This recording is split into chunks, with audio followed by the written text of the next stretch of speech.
Szép jó estét kívánok, nagyon nagy szeretettel köszöntöm Önöket. A Connect to Escape című műsorunk befejező részében arról fogunk beszélgetni, hogy hogyan maradjunk versenyben. Sokszor versenyzünk versenytársainkkal, versenyt futunk az idővel, és sokszor még önmagunkat is versenyre hívjuk. Hogy hogyan és kiben bízhatunk, kiből meríthetünk erőt, most ezekre a kérdésekre keressük ma este a választ. Tartsanak velünk!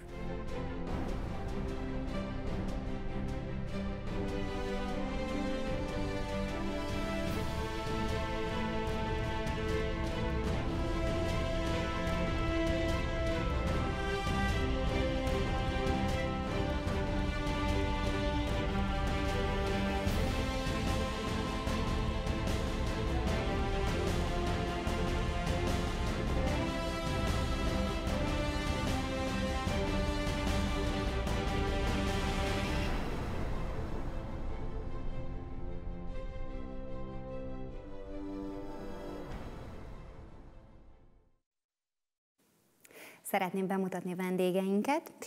Elsőként újból Kovács Bíró János, aki nemzetközi tapasztalatokkal rendelkező vezető, biblia és társadalomkutató, de azt hiszem, hogy ezt már nagyon tudják a nézők, lehet, hogy most már kívülről is el tudják velem együtt mondani.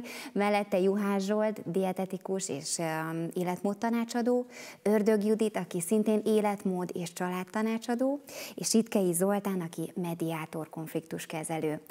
És moderátoraink, akik várják az üzeneteket ma este is, Mészöly Viktória és Ördög Attila.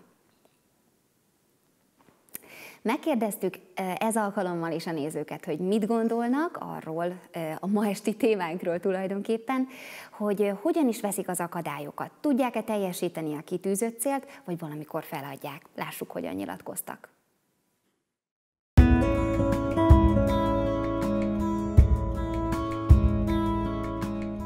Elméletben csak azon múlik, hogy az ember mekkora célokat tűz ki maga elé. Nyilván nem működik az, hogyha egyben meg akarjuk, azt nem mondta vele azt. Én szerintem eléggé változó megvalósítani ezeket a célokat. Úgy gondolom, hogy elég sok múlik az adott egyén kapcsolati tőkéjén, hogy ki milyen kapcsolatokkal rendelkezik, illetve a tanulmányai. Sok akadály van, amit le kell győzni. De ha akarat van, akkor lehetséges. Nehéz szerintem, nehéz. Attól függően, hogy milyen célt tűzünk ki. Hogyha olyan célt, ami úgymond kompatibilis velünk és el tudjuk érni, akkor az egy könnyebb, bár néha jöhet ugye nehezítő eszköz, de alapvetően akkor az egy olyan cél, amit ugye el is tudunk érni. Még hogyha mondjuk azt tűzzük ki, hogy holnap délutánra mondjuk megmászom a Monteverestet, arra kevés esély van. Úgyhogy így az egyensúlyt kell megtalálni ilyen tekintetben. De ez egy nehéz dolog, tehát hogy mindenképpen az embernek nehéz kitartónak lenni, sokszor oda kell, hogy koppintsanak rá mások is. Éjjamának, vagy nem tudom, így annyira nem követem a céljaimat, de szerintem, hogyha valaki nagyon akar valamit, akkor azt el tudja érni, hogyha tényleg küzd érte. Hogyha valami először nem jön össze, az csak erőt ad a továbbiakhoz.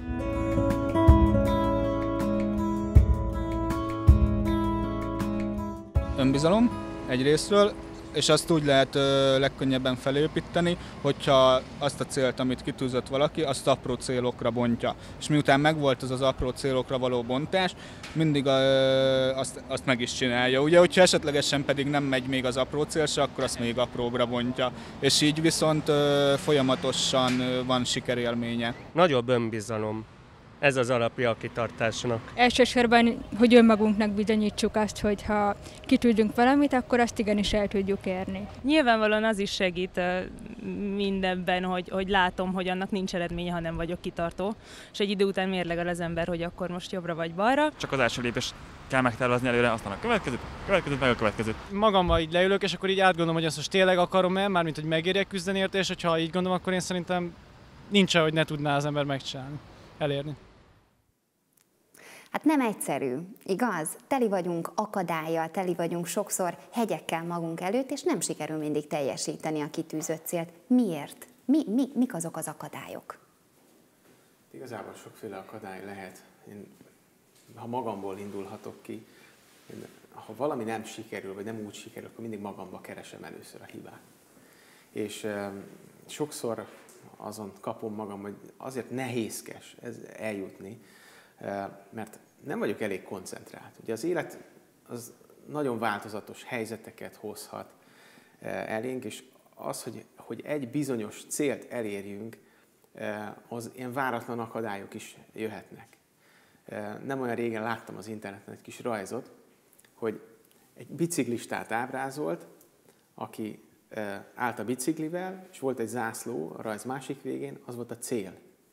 És fölé volt írva a rajznak, hogy ez a terv. Mi a valóság? A valóság úgy nézett ki, hogy ott volt a biciklis, volt egy nagyon mély szakadék, sziklák voltak az alján, utána jött egy nagy hegy, utána egy drótkötélpálya, majd pedig valami hídon kellett átkelni, és ott volt a cél.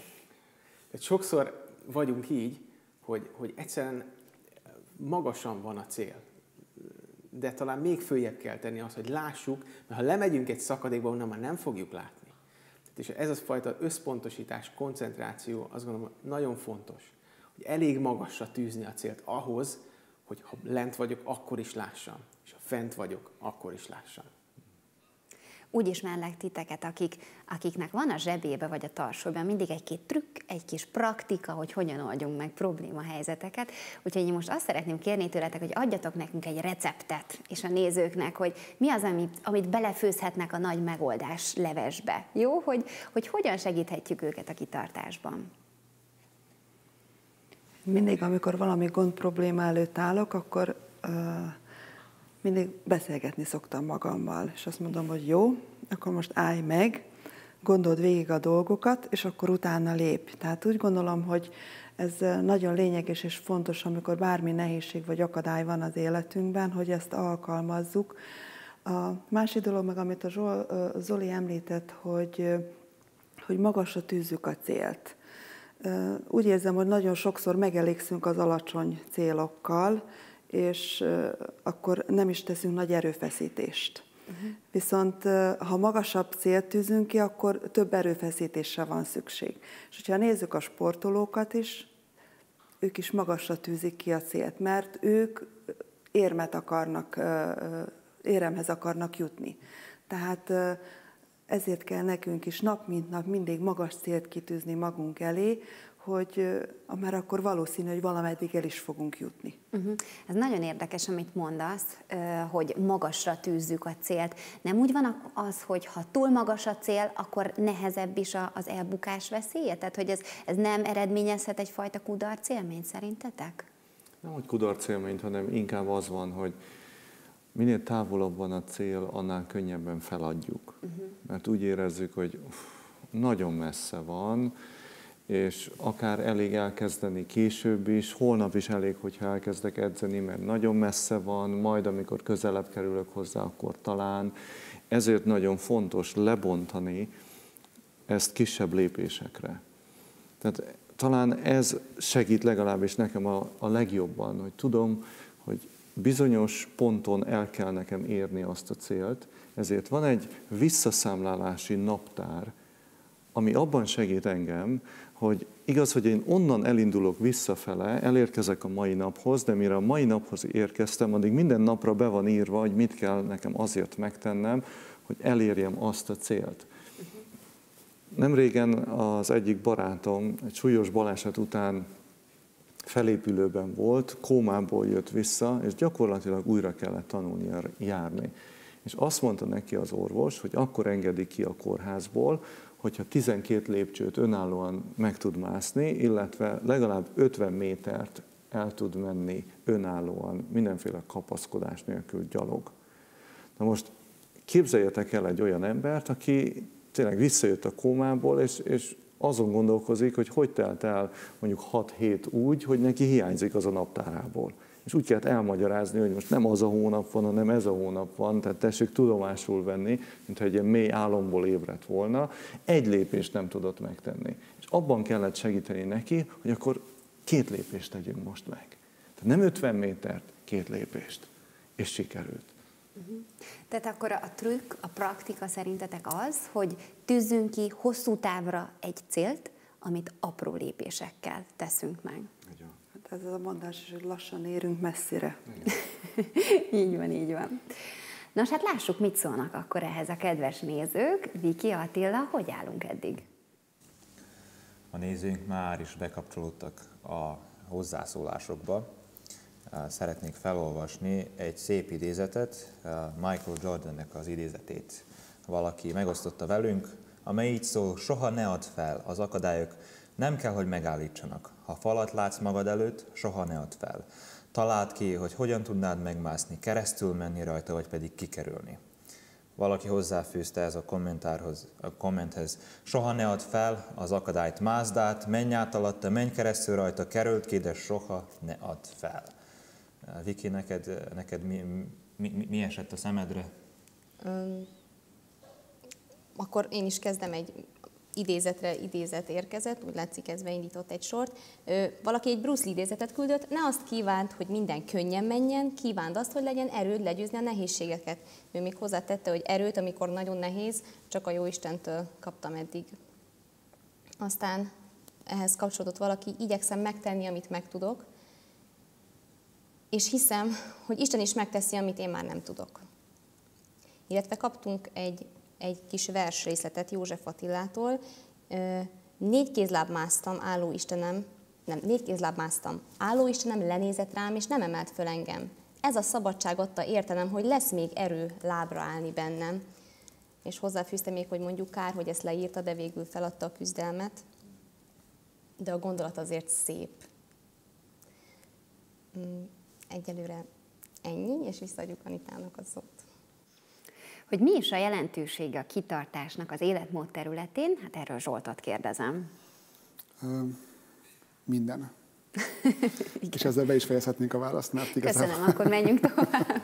Mert akkora jelentősége van, tehát gyakorlatilag a kitartáson áll vagy bukik ezen a világon minden változás. És az életmód területén is ez egy olyan fajta elengedhetetlen komponens, amit nem lehet kikerülni egyszerűen. Hogyha az ember nem motivált, nincsenek céljai, akkor egyszerűen képtelen lesz bármit is elérni. Én 6 pontba szedtem össze, hogy mi az a legfontosabb 6 dolog, ami szükséges ahhoz, hogy valaki bármit elérjen. Tehát ezt le lehet szűkíteni az életmódra, de ez egyetemesen minden kitűzött cél esetében érvényes. Az első pont ugye a cél meghatározása. A cél meghatározásában minden belefér, még ez az álmodozás szakasza. Nem, én szeretnék lenni egy orvos, én szeretnék bíró lenni, vagy én szeretnék gazdag ember lenni, vagy színész lenni, vagy bármi az égvilágon, én szeretnék lefogyni. Úgy fog kinézni, mint 18 éves koromban. Tehát az első szakaszban, amikor az ember a céljait meghatározza, kitűzöm a célt, minden az égvilágon belefér, hogyha ugye itt egyre fog majd szűkülni a keresztmetszet. Hogyha a keresztmetszetet vesszük például, akkor mondjuk ez a fővárosi gáznyomócső, ami mondjuk 2 méter átmérőjű, ez nem szűk. Itt még minden belefér. A második pont a döntés, hogy el kell döntenem, hogy megcsinálom. Akkor is megcsinálom, hogyha belehalok, ha elpusztulok, akkor is. Ezt véghez kell vinnem. Itt már szűkül a keresztmetszet. A hasonlatunkhoz visszatérve ez egy otthoni falban lévő gázcső. Ez ekkora mondjuk. Sok minden még ebbe is belefér. Itt nagyon fontos ennek a pontnál, hogy az embernek el kell döntenie, hogy mindenképpen el szeretném érni. Ami ehhez a ponthoz tartozik még, az az, hogy nincs holnap. Ma van. Ugye minden egyes változásnak az egyik léke, ami meglékeli a projektet, hogy majd holnap. Ma még vacsorázom, nem, ma még utoljára, csak ma utoljára, holnap már nem.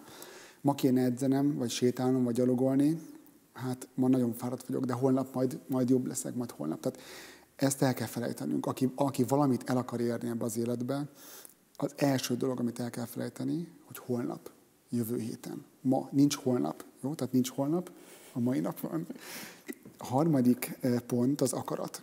Az akarat azért nagyon fontos, mert itt már nem csak arról van szó, hogy az ember az érzelmeivel a döntése mellé áll.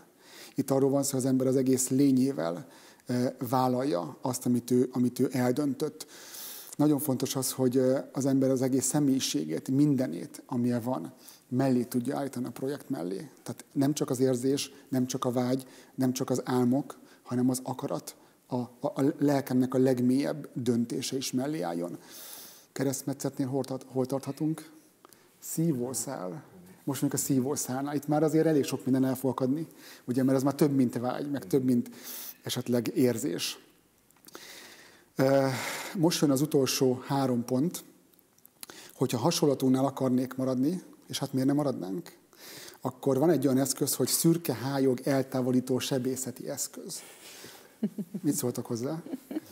Elmondom, hogy működik egyébként időszámításunk szerint első században volt már ilyen eszköz, régészek találták meg.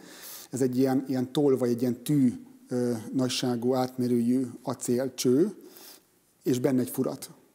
Tehát gondoljunk bele egy ilyen tűt, és benne van még egy furat.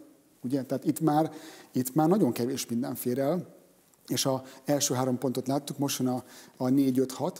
A 4-5-6 az arról szól, amiről már korábban beszélünk, ez a kitartás.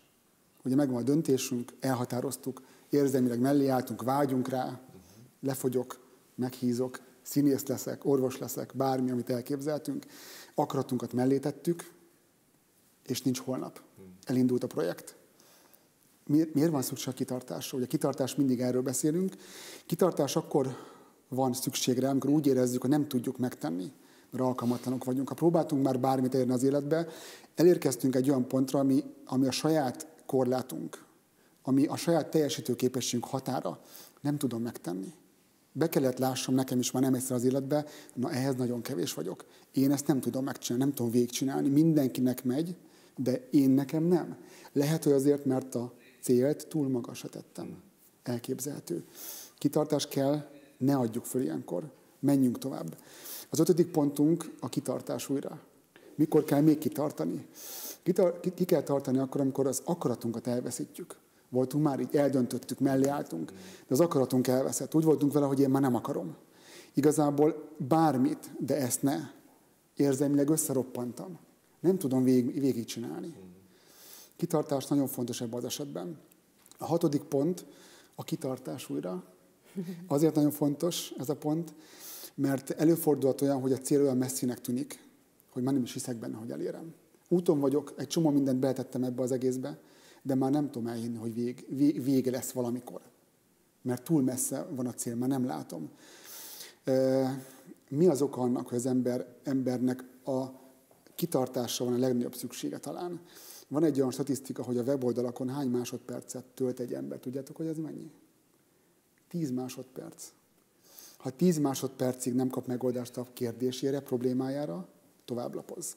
Ha célzott oldalt keres valaki, tudom, hogy van az oldal, tudom, hogy az információ az oldalon van, akkor ez hány másodperc? Ez fölmehet akár 30-40 másodpercig is. Értitek?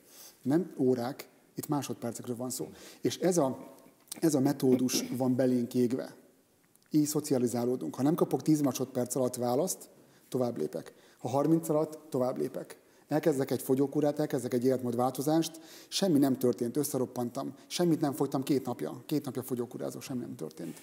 Itt nem erről van szó. Az embernek a nagy dolgokat, a nagy változásokat, az idő az, ami sokszor megadja. A kifutási időt kell engedni, és kitartani 2-3-szor, hányszor szükség van rá. Szeretném, hogyha itt maradnánk ennél a példánál, például fogyókúra. Mi van akkor, hogyha eldöntöttem, hogy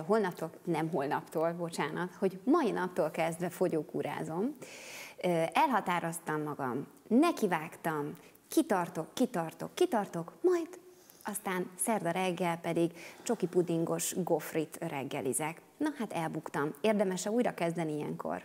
Hát muszáj, mert ha a saját életemet nézem végig, az életem tele van ezzel a ponttal. Amikor elhatároztam, mellé álltam, nem volt kitartásom, elbuktam. Van egy ilyen bibliai ige Mikás könyvében, hogy ne őrüljön ellenségem, mert elestem ugyan, de felkelek. Még a sötétségben járnék, és az Úr az én világosságom, kivezet engem a sötétségbe. És ez egy nagyon fontos lélektani állapot, hogy az ember felismeri azt, hogy van kiút. Nincs olyan mély gödör, ahonnan ne lenne újjászületés, feltámadás, újra megindulás. Tehát ha az élet bármelyik területén, legyen szó egészségügyről, lelki témáról, fogyókúráról, vagy bármiről, elbukunk, elesünk, kezdjük újra. Arról szól a földi életünk, hogy elesünk, és nem az a kérdés, hogy ki nem esik el, hanem az, hogy ki áll föl.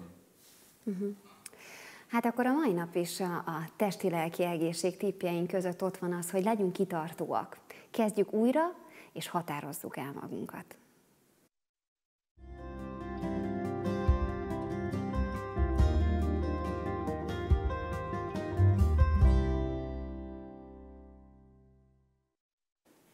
Nagyon kíváncsian várjuk Zoli mai történetét, úgyhogy kérlek, vágj is bele. Ez egy saját tapasztalat, egy saját történet lesz, amit ma este elhoztam nektek. én elég sok minden olyan dolgot csinálok, ilyen extrémebb dolgokat, amire mások azt mondják, hogy ez azért őrültség. És egy alkalommal voltam egy olyan kifejezett trénereknek szóló, élménypedagógiai trénereknek szóló tréningen, amin hát minket is belevittek olyan helyzetekbe, amik adott esetben az én feladatom lenne egy tréningre jelentkező csapatnak. Maguk a körülmények is elég extrémek voltak. Csehországban voltunk februárban. Tehát -18-20 fok között volt a külső hőmérséklet, és mi a 10 nap alatt összesen 2 éjszakát aludtunk épített házba. Tehát gyakorlatilag elérkeztünk egy helyre, egy elég hosszú túra, egy 3 napos túra után, ahol nekünk kellett megteremteni a civilizációt magunknak. Jurtát kellett építeni, soha nem csináltuk.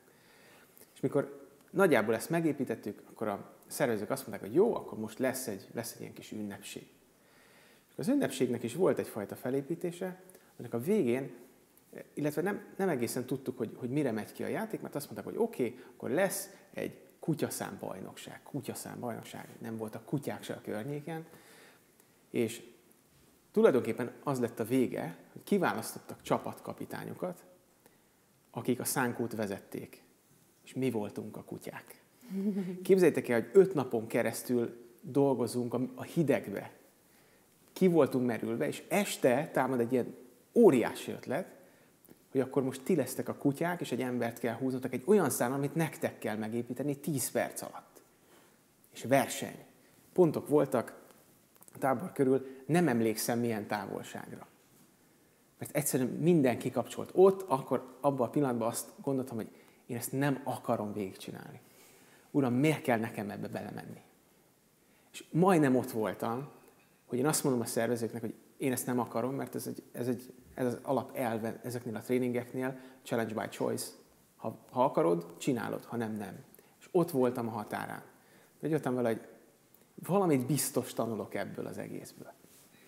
És úgy csináltuk meg a szánkónkat, hogy a legkönnyebb szánkó legyen, de így is valahol a középmezőnyben voltunk. Én direkt bekötöttem magam előre egy speciális csomóval, hogy a lehető legtöbbet tudjak segíteni a többieknek. De iszonyú fárasztó volt. Tehát olyan hóba, a térdigérő hóba húzni egy ilyen szánkót, képzeljétek el. Milyen az? Úgy, hogy előtte 5 napig kimerültél. És ahogy mentünk előre, ez a kérdés, ez így egyre kisebb lett, hogy miért kell nekem ezt csinálni. Benne voltunk a versenybe. Nem álltunk nyerésre. De valahogy az utolsó 2 akadálynál annyira gyorsan tudtunk teljesíteni, hogy mi lettünk az elsők. Onnantól kezdve mindenki egyszerre húzta, és azon volt mindenki a csapatból, a legfáradtabb tag is, hogy elsőnek érjünk be, és beértünk elsőnek. És volt bennünk egy ilyen, hogy hát igazából semmi nem volt az egész, tettünk egy nagy kört az éjszakába, a hidegbe, fáztunk, és nagyon kimerültünk, még jobban, de mégiscsak megnyertük. És gondolkoztunk, hogy megvárjuk a többieket? Nem, ne várjuk meg. Menjünk aludni, legyen ez a jutalom. Megyünk aludni hamarabb, mint ők.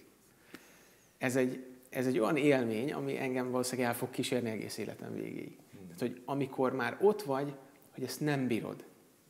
De bírod, mert több van benned. Mindig többre vagy képes annál, mint amit gondolsz magadról, hogy képes vagy.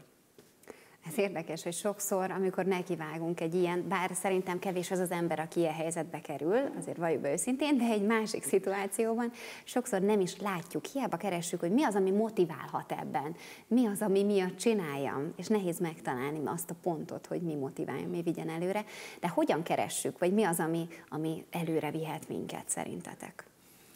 Tehát úgy néz ki, hogy a motivációra szükség van minden egyes nap. Valaki azt mondta, egy amerikai prédikátor, Moody Dwight, hogy kitartással a csiga is bejutott Noé bárkájába. És igaza van, mert így a csiga is túlélte azt a világkatasztrófát, amit az özönvíz jelentett abban az időben. Tehát az a kérdés, hogy az a cél, amit kitűztem magam elé, az motiváló-e elegendő módon számomra, hogy minden egyes nap tegyek egy lépést, tegyek valamilyen erőfeszítést. És ha itt túlélésről van szó, ha a gyerekeimről van szó, ha a családomról van szó, tehát minél több embert érintő az a feladat, amit rám bíztak, és ez a bizalom, amit megszavaztak nekem, ez ennyire fontos. Ezt, amikor átértékelem, akkor egyszerűen nem adhatom fel, mert nagyon sokan függenek tőlem, függenek attól a kitartástól, amit én ebbe bele tudok fektetni. Eszembe jutott Ben Carson, a világhírű agysebésznek az édesanyja. És mindig csodálom, amikor akár a könyvet olvasom, vagy a filmet nézem, hogy milyen kitartással tudta motiválni a gyerekeit. Hát azt hiszem, hogy ilyen emberekre kell fölnézni, és ezektől tanulni, hogy tényleg törekedjünk arra, hogy motiváljuk egymást a kitartásra, mert ez azt hiszem, hogy nagyon-nagyon sokat jelent. És vajon hogyan korlátolhatnak minket a saját magunk által felállított határok? Hát elég keményen. Nem, mert ugye az ember saját magának állítja föl legtöbbször a határokat, a pszichikai határok, ugye én nem tudom megcsinálni. És van az a mondás, amit a mai napig nem értek egyébként, hogy a teher alatt nő a pálma. Ha azt most elmondátok nekem, én megköszönöm, mert azt mindenki alkalmazza, hogy pontosan mit jelent. Ezt nem tudom. De ugye az biztos, hogy az ember úgy erősödik, hogyha folyamatosan küzdelemben van része. Küzdelem nélkül, harcok nélkül, kudarcok nélkül nincsen fejlődés. Hát pont ezt jelenti. Úgyhogy szerintem nem is kell megválaszolnunk. Akkor lássuk, hogy mit mondanak a nézők, milyen üzenetek érkeztek. Viki Attila? Sok üzenet érkezett. Én rögtön az elején elolvasnák egy idézetet, amely azt mondja, soha ne veszítsd el a reményt. Mindig higgy, ezáltal megbirkózhatsz a problémával. A próba ideje el fog múlni, mint mindig. Légy türelmes, az álmaid valóra fognak válni. Mosolyog, és túl fogod élni a fájdalmadat. Tudd, hogy el fog múlni, és az erőd meg fog növekedni. Viki? Valaki pedig azt a tanácsot írta nekünk, hogy szerintem fontos tudnunk, hogy emberek vagyunk és tévedünk, hibákat követünk el, elesünk, de ettől még nem vesztettünk csatát, amíg még újra és újra fel tudunk állni. Neki ez a reményt. Nekem az jutott eszembe, hogy annyiszor elkezdtem edzeni, és mindig kevésszer álltam föl. Úgyhogy elhatároztam, hogy nem holnap, nem jövő héten, ma este én elkezdek edzeni, és addig nyomom a fekvő támaszokat, még szét nem szakad az ingem. Hát szerintem a Zsoltól, mint hogy azt hallottuk volna, hogy túl nagy, túl hirtelen eredményeket ne várjunk, de hogyha tehát ha rám bíznád, és én mosnám ki az ingedet, akkor jó esélyed van rá, hogy másnap már lepattannának róla a gombok, amikor felhúzod, de... Legalább a nézőkkel behetetjük, hogy annyira megerősödtem. Ja, jó, akkor holnap abban az ingben, összement ingben jövünk. Még egy idézetet, illetve ez nem is idézet, hanem egy hozzászólás. Valaki a saját tapasztalatát írta le, ez az egészség részhez kapcsolódott. Hosszú időn keresztül célom volt, hogy lefogyjak, de én is minden nap másnapra halasztottam a sportot, hogy majd holnaptól elkezdem, és bármivel próbáltam motiválni magam, semmi nem segített. Végül megbeszéltem néhány barátnőmmel, hogy járjunk együtt sportolni. Megbeszéltünk fix napokat, fix időben, és ez segített. Nem tehettem meg, hogy én ne jelenjek meg, ráadásul menet közben is noszogattuk egymást. Ajánlom ezt a módszert annak, akinek hasonló gondja van, nekem bevált. Erről ennyit, visszaadjuk Anitának jó a szót. tanács volt. Úgy érzem, hogy ezzel a számmal sikerült megteremteni a hangulatot ahhoz, hogy át is adjam a szót Kovács Bíró Jánosnak. Hogyan maradhatunk versenyben? Mit jelent a kitartás igazán? Azt gondolom, hogy akkor, amikor például alkoholistákkal találkozunk, akik gyógyultak ebből a betegségből, vagy legalábbis szárazak lettek, ők elmondják azt, hogy ahhoz, hogy ők gyakorlatilag józan alkoholisták maradjanak, apró döntésekre van szükségük, és volt szükségük minden egyes pillanatban, aztán percben, aztán órában, napban, hétben, hónapban.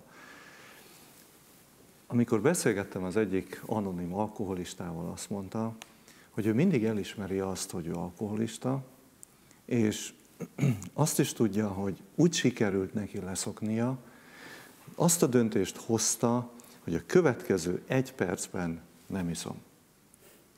Amikor ez sikerült, megünnepelte, nem azzal, hogy legurított egy pohár alkoholt, hanem azt mondta, hogy ha ez így sikerült, akkor a következő 2 percben nem fogok inni. Aztán a következő 5 percben nem iszom, aztán a következő órában nem iszom. És minél jobban tudta teljesíteni ezeket a rövidtávú célokat, annál sikeresebbnek érezte magát. A Biblia egyébként erről így beszél, az apostol példája szerint. Atyám fiai, én magamról nem gondolom, hogy már elértem volna, de egyet cselekszem.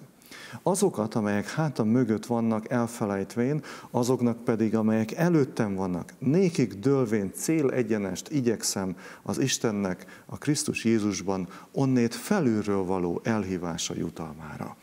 Ez a fajta elhatározás az, ami szükséges ahhoz, hogy kitartóak tudjunk lenni. Hogyha megvan ez a kitartás, akkor nyilván ez türelmet is jelent majd az életünkben. Csak gondoljunk arra, hogy milyen érdekes, amikor emberek türelmetlenkednek.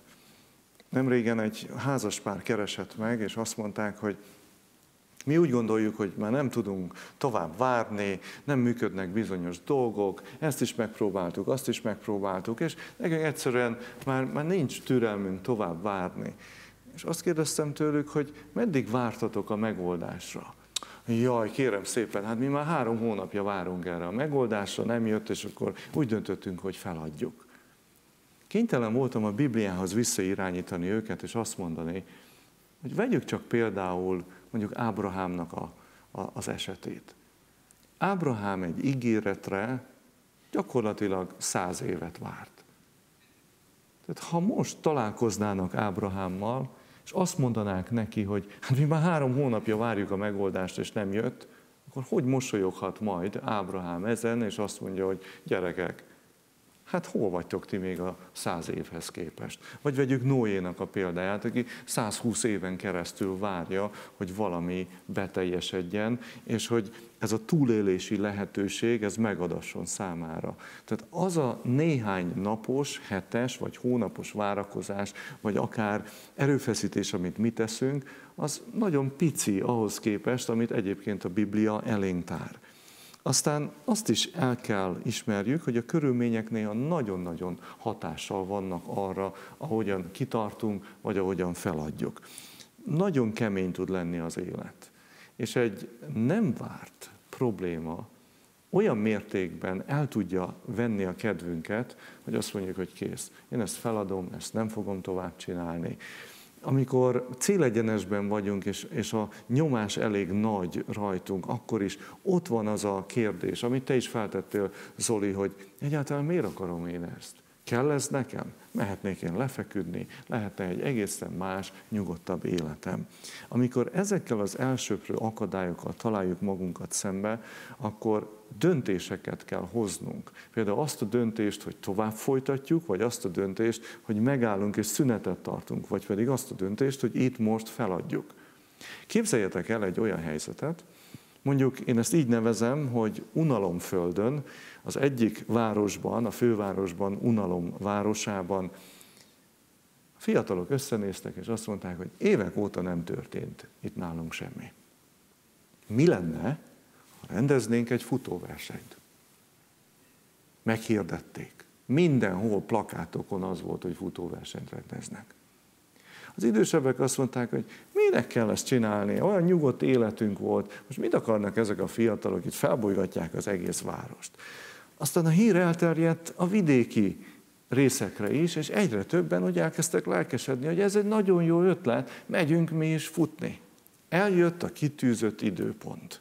Felsorakozott jó néhány futó a rajtvonalhoz, és odaállt egy jól öltözött úriember, fekete csokornyakendővel, fegyver a kezében, és megtörtént a visszaszámlálás 10-ről, és amikor 0-hoz érkezett, akkor dur, belelőtt a levegőbe, és elindultak a futók. Mindenki, kb. 30 000 ember gyűlt össze, elkezdtek szurkolni, hogy hajrá, mindenki a saját városának a képviselőjéért szurkolt, de a következőre lettek figyelmesek. Ahogy kirobbantak a rajtvonaltól, megtettek mondjuk 3-4 lépést a lehető legnagyobb iramban. És aki a legelő volt a sorban, hirtelen megállt, felnézett az égre, és azt mondta, hogy köszönöm Istenem, micsoda fantasztikus tapasztalat számomra, hogy a rajtvonalat átléphettem.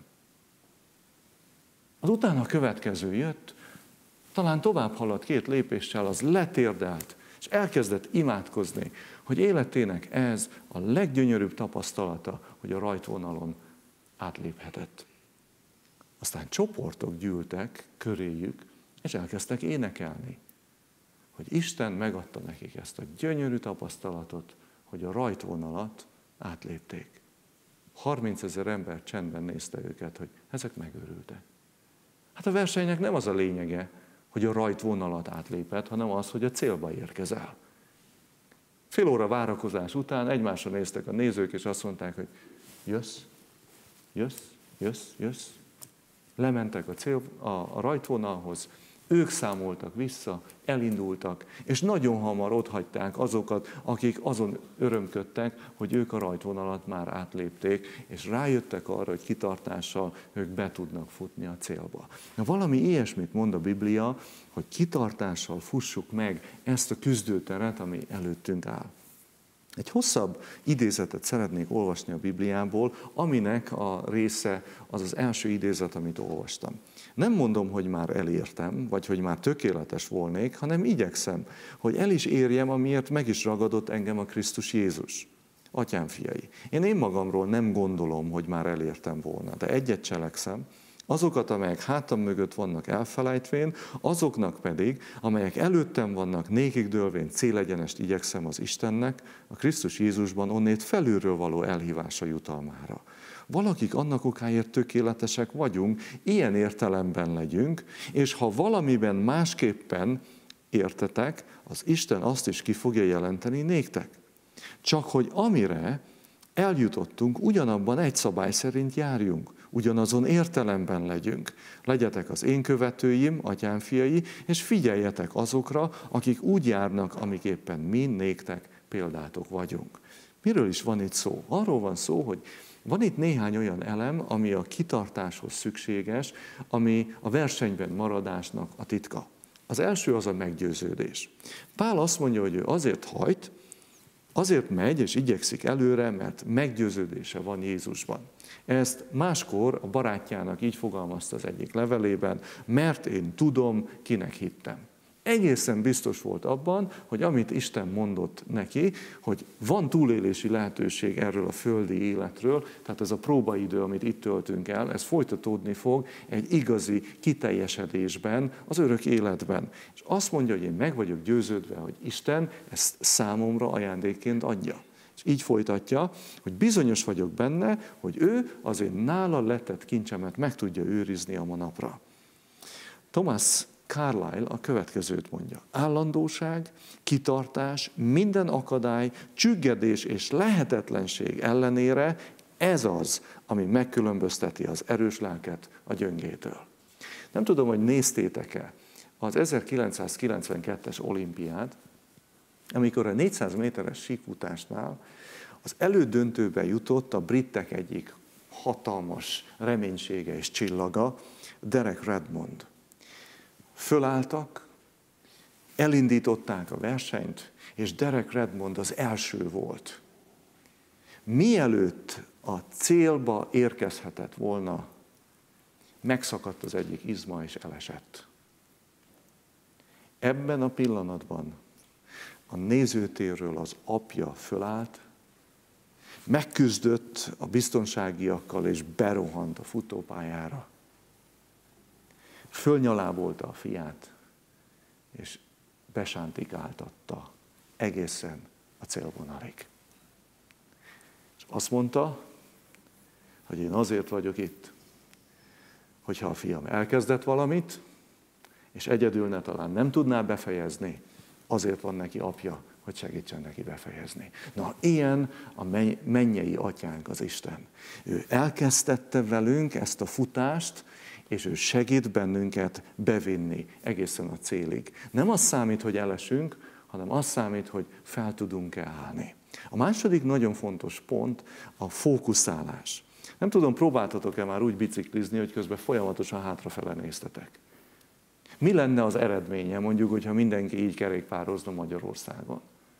Azt gondolom, rengeteg baleset lenne, és az emberek egy idő után már nem bicikliznének, mert úgy éreznék, hogy ez egyszerűen nem jött be.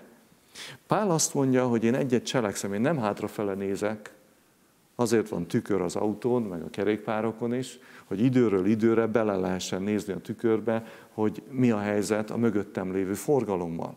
De ő azt mondja, hogy amik a hátam mögött vannak, azokat elfelejtem, és arra figyelek, ami előttem van. Azt mondja, neki dőlök. Tehát minden erőfeszítésemet abba fektetem, hogy a cél fele tudjak tartani. Zig Ziglar, aki az egyik kedvenc íróm, azt mondja, nem érdekel mekkora hatalmad, éles elmélyűséged, energiád van, ha nem tudsz élni vele, egy konkrét célpontra fókuszálva, és ha nem tudsz azon megmaradni, soha nem fogsz annyit megvalósítani, mint amennyit képességeiddel megvalósíthatnál. Egyszerűen ez egy rendkívül lényeges pont, hogy tudjunk fókuszálni. Aztán a motiváció, amiről már beszélgettünk egy kicsit. Motiváláshoz állandó figyelemre van szükség. Tehát egyszerűen nem engedhetjük meg magunknak azt, hogy egy pillanatra is elfelejtjük, hogy merre tartunk.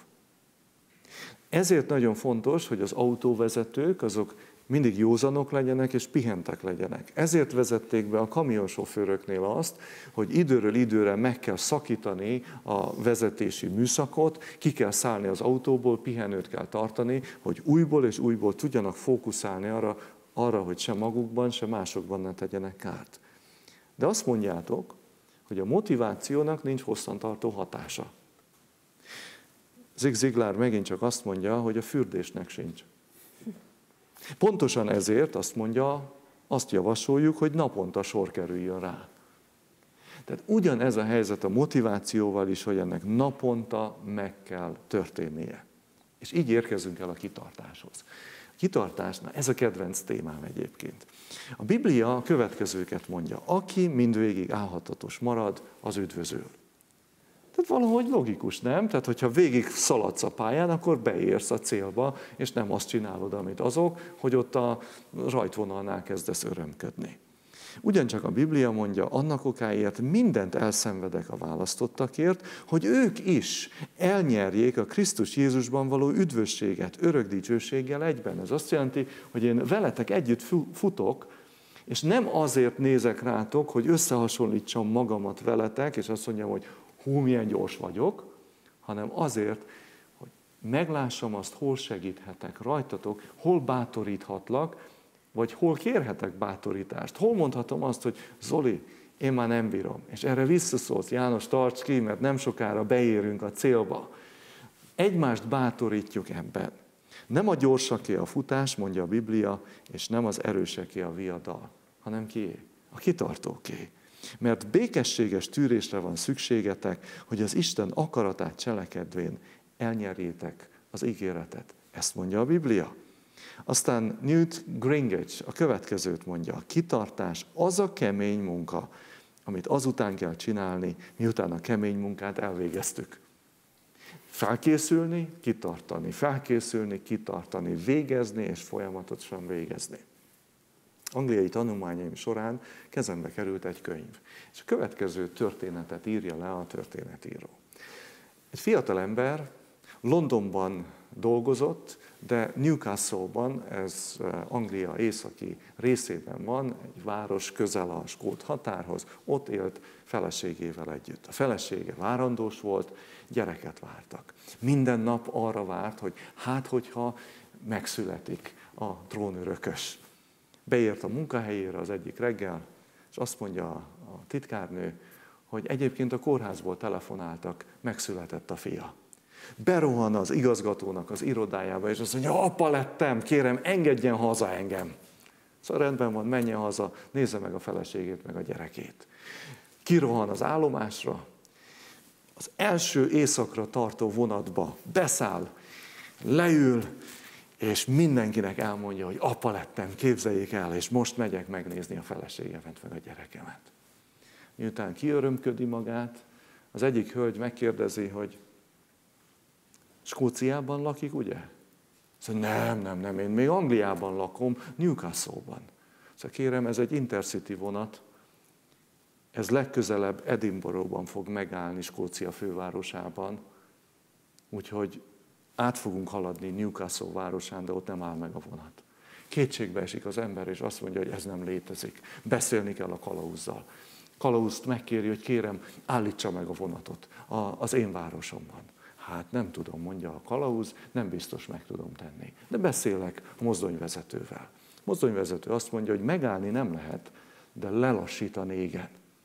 Visszamegy a kalauz, és azt mondja az úriembernek, ugrott már ki vonatból? Hát azt mondja, nézzen rám, hát én egy angol úriember vagyok, én nem ugrálok ki a vonatokból. Szóval figyeljen ide, kiképzem. Én majd önt megtartom a levegőben, és amikor úgy érzem, hogy lelassult a vonat, elengedem. De kérem, amikor földet ért, akkor rohanjon, szaladjon, mert ha csak megáll, mint egy szöveg, orra esik, és önt is viszik a kórházba azonnal. Lelassult a vonat, ezek ketten ott vannak, a kalauz fogja az embert a vállainál fogva, és ráüvölt, hogy rohanjon, és az ember elkezd rohanni még a levegőben. Amikor lelassul a vonat, elengedte. És a mi emberünk szépen párhuzamosan haladt a vonattal. Az angol Intercity vonatoknak van két másik tulajdonsága. Ha egy ajtót kinyitsz, azon az oldalon az összes ajtó kinyílik. A másik, minden Intercity vonaton van egy biztonsági őr, aki ügyel a rendre. Ez általában a legutolsó kocsiban van. Ott ül, ilyen tagba szakadt, jól kigyúrt férfi, azt látja, hogy kinyílt az ajtó. Kinéz, mit lát? Egy ember szalad a vonat mellett. Felismerte, hogy itt neki tennivalója van. Kinyúlt, megfogta az embert és behúzta a vonatra. És azt mondta, hogy látja, milyen szerencséje van, ha én nem vagyok itt, ön most lekéste volna a vonatot. Hadd mondjam azt, hogy amikor a kitartásról beszélünk, ez a fajta kitartás mindenképpen a cél felé való kitartás. Ennek az embernek el kellett volna indulnia az állomás felé, és nem párhuzamosan szaladgálni a vonattal. És végül a támogatás, ami rendkívül fontos. Pál azt mondja, a nemes harcot megharcoltam, futásomat elvégeztem, a hitet megtartottam. Támogatásra van szükségünk ahhoz, hogy lássuk, hogy milyen irányba halad az életünk. A zsidókhoz írt levél az Új Szövetségben a következőt mondja. Annak okáért mi is, kiket a bizonyságoknak így nagy fellege vesz körül, félretéve minden akadályt és a megkörnyékező bűnt, kitartással fussuk meg az előttünk lévő küzdőtért. Bizonyságok fellege, támogatás van körülöttünk, tehát szurkolnak nekünk, és ez egy rendkívül fontos dolog. Nézvén a hitnek fejedelmére és bevégzőjére Jézusra, aki az előtte lévő öröm helyett megvetve a gyalázatot keresztet szenvedett, és az Isten királyi székének jobbjára ült. Mi a cél? A cél nem a szaladgálás, hanem a cél az a hazaérkezés. És pontosan ezt akarja Isten elérni velünk. Nem tudom, hogy milyen érzések vannak bennetek, amikor arra gondoltok, hogy Jézus Krisztust meglátjátok szemtől szembe. Találkozhattok vele, és hazarepülhettek ő vele. Ez volt az én apai tapasztalatom a gyerekeimmel. Egyszer hazaértem, és azt láttam, hogy a két gyerekem az ablakból figyelte, hogy apa megérkezett. Hirtelen eltűnt a fejük, nyílt az ajtó, és szaladtak felém. Most ilyenkor nem azt csinálja egy apa, hogy hátra megy a csomagtartóhoz, kiveszi a csomagokat, és nem érdekli, hogy ezek a gyerekek itt szaladgálnak. Dehogy nem. Figyeltem a tekintetemmel, hogy csak oda tudjanak érni. Virág, ő volt az első, mint egy kis ágyugójó, hogy bele jött az ölelésembe. Felemeltem, kaptam egy puszit tőle, és rám nézett, és azt mondja, apa, repüljünk. Ez azt jelentette, hogy fölemeltem, és elvittem egészen az udvarunk kapujáig, és visszahoztam. Aztán jött a következő kis ágyugójó, ez a fiam volt, és az, én is akarok repülni. Most valami hasonlót képzelek el, amikor Jézus visszajön, és mi, akik kitartottunk, találkozhatunk ővele, belenézünk az ő csodálatos tekintetébe, és azt mondjuk neki, repüljünk, vigyél haza bennünket. Köszönjük szépen! Azt mondják, hogy könnyebb megvívni a harcot akkor, hogyha ismerjük az ellenfeleinket, vagy ismerjük az ellenfelünket. Nos, hát a kitartó életben mi lehet az akadály? Hogyan ismerhetjük meg, mik azok az akadályok? Hát ez is egy nagyon nagy téma. Hogyha körülnézünk a környezetünkben, akkor látjuk azt, hogy vannak sikeres emberek, akik nem akadnak föl az élet visszahúzásain, és vannak olyanok, akik állandóan fölakadnak, és nem tudnak elérni célokat, nem tudnak elérni sikereket. Ennek több oka van. Az egyik okot én abban látom, hogy ki milyen családi háttérből jött, mert ez is meghatározza, ez is determinálja az embert felnőtt korban, hogy azt látja, hogy a szülei, a környezete befektet egy bizonyos célban sok energiát, időt, és sikeres, és ők így élik az életüket, hogy hosszú távon, perspektívikusan gondolkodnak és élik az életüket, vagy azt látja esetleg, hogy napról napra élnek, megkapja a fizetést, és akkor elkölti, nem megy el dolgozni, mert ennyi pénzért. Minek dolgozni? Én nem tanulok, mert most miért tanulok 5-6 évet? Ugye addig nem keresek pénzt, hát akkor inkább elmegyek most dolgozni egy étterembe, mosogatni, vagy elmegyek segédmunkásnak, vagy eladónak, vagy bármilyen szakképesítés nélküli munkát elvállalok, mert én most akarok pénzt keresni. És ez is egy oka lehet annak esetleg, hogy valaki ezt látja otthon. Aztán van aki a lelki állapota ilyen reménytelen, minden szürkének, minden komoraknál úgy látja, hogy ő neki biztos nem fog sikerülni, mert egyszerűen depressziós, vagy bármilyen olyan csüggedés van rajta, ami miatt nem megy. Tehát számtalanok lehet adnak, hogy mi az, ami miatt elbukunk sokszor az élet és a harcok területén. Ez minden embernél más és más lehet.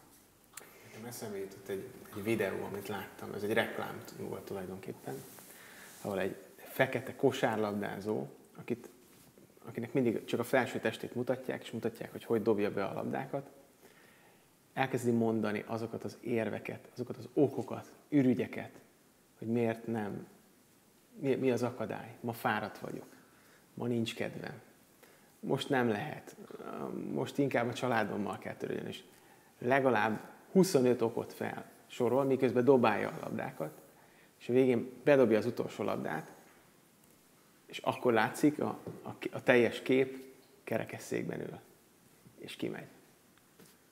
Tehát nagyon jó ez a videó, nagyon sokszor már végignéztem, mert tehát ez mutatja azt, hogy igen, lehetnek korlátaink, de igazából ezek is sokszor csak okot adnak, ürügyet szolgáltatnak arra, hogy azt mondom, hogy na most ezért nem. És ott van ez az ember, aki ezek közül bármelyiket elmondhatja magára, sőt, nincs lábam. És mégis csinálja. És mégis ott van, és mégis bedobja. Azon gondolkoztam, hogy a döntéshozatalunkhoz nagyon nagy mértékben hozzájárul a média, az internet. És megpróbálnak bennünket rávenni bizonyos dolgokra. És úgy érzem, hogy ha nincsenek elveink, akkor valószínű, hogy itt ezen a vonalon elcsúszunk.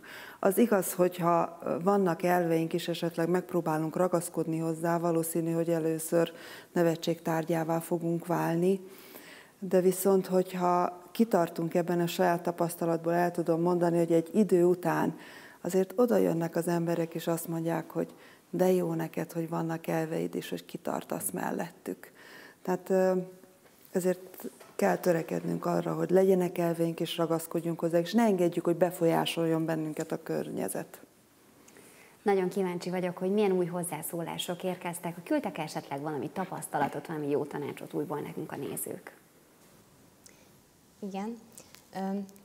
Továbbra is érkeztek nagyon vegyes mindenféle hozzászólások, és idézetek, saját gondolatok, tapasztalatok, tanácsok. Kezdeném is egyel. Nem csak a hitben, de az életemben mindenben csak a kitartással tudok ugye eredményt elérni. Nyilván ez mindenkire igaz. Gyermeknevelésben, fogyókúrában, tanulásban, munkában, valakinek a meghódításában. Ha Edison nem lett volna kitartó, lehet, hogy még most is a sötétben ülnénk. Ha Henry Ford feladja, nem lett volna autó. Ha Pasteur nem lett volna kitartó, akkor a veszettség elleni oltást nem kapják meg azok, akiknek az életét mentette meg. És még sorolhatom, nagyon sok példa van ugyanerre. Aztán valaki más azt írta, hogy azt gondolom, hogy amíg van egy fő cél az életem során, ami a szemem előtt lebeg állandóan, nekem az, hogy egyszer találkozhassak Istennel, mintha ezt a célt egy szemüvegként hordanám, addig az apróbb részcélok terén túl nagy galiba nem történhet. Lehetetlen helyes úton haladni, ha a végcélt nem tűzzük ki helyesen. Ő így látja. Én is elolvasnák egy pár hozzászólást. Egyikünk élete sem könnyű, és akkor legyen bennünk kitartás, és mindenek előtt bízzunk önmagunkban. Hinnünk kell benne, hogy tehetségesek vagyunk valamiben, és ezt a valamit kerül, amibe kerül, meg tudjuk valósítani. Azután egy újabb hozzászólás. Bármit veszítesz, helyette nyersz valami mást.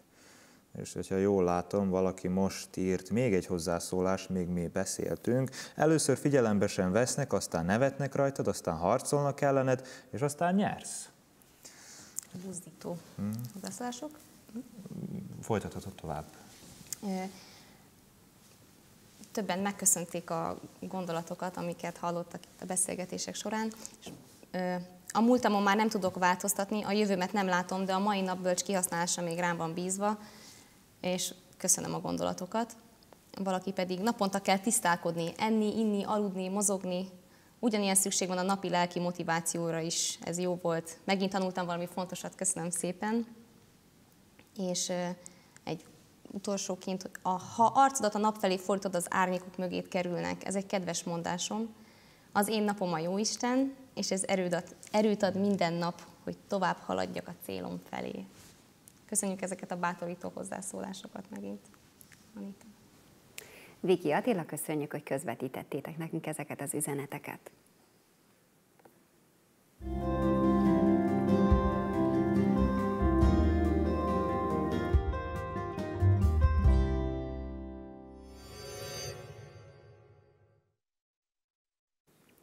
A mai este lezárásaként talán annyit tudok mondani, hogy próbáljunk meg kitartóak lenni. Próbáljunk meg ma elkezdeni változtatni az életünkön, és hogyha lehet, akkor még ma este hozzunk egy döntést. Így búcsúzom most önöktől, a viszontlátásra.